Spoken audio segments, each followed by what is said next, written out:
जैसे महाभारत का नाम सुनते हैं वैसे हमारे मन में एक अस्त्रों शस्त्रों की झड़ी सी लग जाती है। जैसे अर्जुन तीर कवच चलाने में माहिर थे और उसी तरह जो भीम थे वो गदा चलाने में, और श्री कृष्ण जी का सुदर्शन चक्र किसी से छुपा नहीं है। दोस्तों, महाभारत के जितने योद्धा थे उनके अंदर कोई न कोई कला कौशल थी और वो रण में अपनी महानता दिखाते थे। दोस्तों, अब आइए जानते हैं जो नकुल और सहदेव थे ये किस अस्त्र शस्त्र चलाने में माहिर थे, इनके अंदर क्या खूबियाँ थी। दोस्तों, अगर जानकारी अच्छी लगी हो तो चैनल सब्सक्राइब करिएगा, वीडियो को शेयर करिएगा।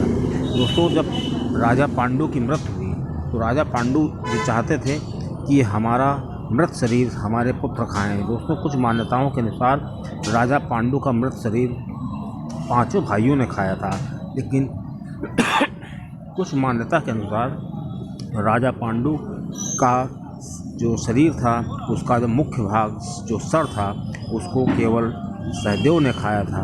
दोस्तों, जब सहदेव ने उसका एक टुकड़ा खाया तो उनको पूरा भूत का ज्ञान हो गया, और जब दूसरा टुकड़ा खाया तो वर्तमान का ज्ञान हो गया, और जो तीसरा और अंतिम टुकड़ा जब खाया तो उनको भविष्य का ज्ञान हो गया।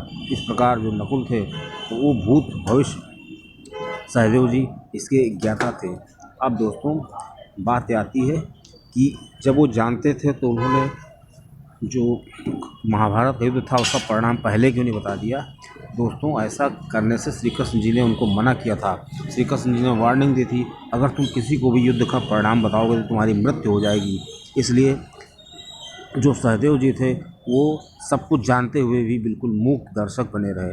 अब दोस्तों, जानते हैं नकुल और सहदेव के बारे में और भी कुछ बातें। दोस्तों, जैसे माना जाता है कि नकुल जी सबसे ज़्यादा खूबसूरत महाभारत के पात्र थे, और दोस्तों इनके 2 विवाह हुए थे। कहा जाता है जरासंध की पुत्री और शिशुपाल की पुत्री से इनका विवाह हुआ था। और दोस्तों, ये कला कौशल में बहुत माहिर थे, ये तलवारबाजी में इनका कोई मुकाबला नहीं था। और दोस्तों, यही कहा जाता है कि कर्ण के 3 पुत्रों का वध नकुल और सहदेव ने किया था। यहाँ तक कि जो महाभारत का प्रमुख पात्र था, जो विलन शकुनी का वध भी नकुल और सहदेव जी ने किया था।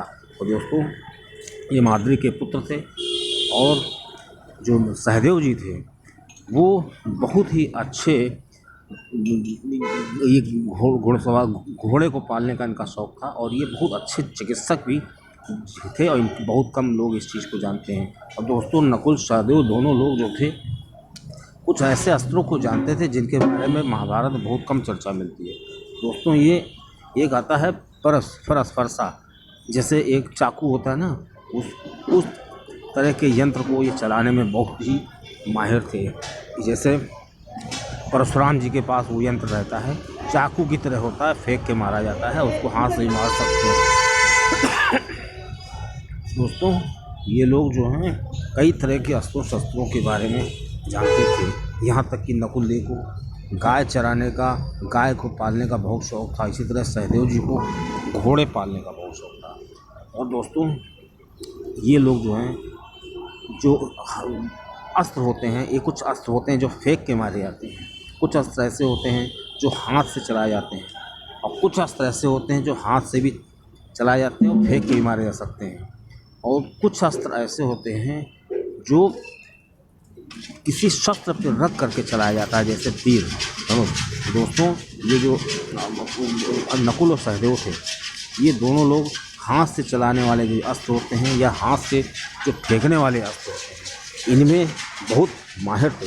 अब दोस्तों, ये बहुत ही कम लोग जानते हैं कि नकुल और सहदेव बहुत ही शांत स्वभाव के थे, जबकि नकुल को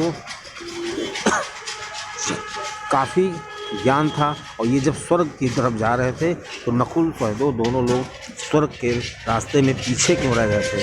दोस्तों, ऐसा इसलिए था कि नकुल को अपनी सुंदरता पर बहुत गर्व था और सहदेव को अपने ज्ञान पर बहुत गर्व था। इसी वजह से दोनों लोग पीछे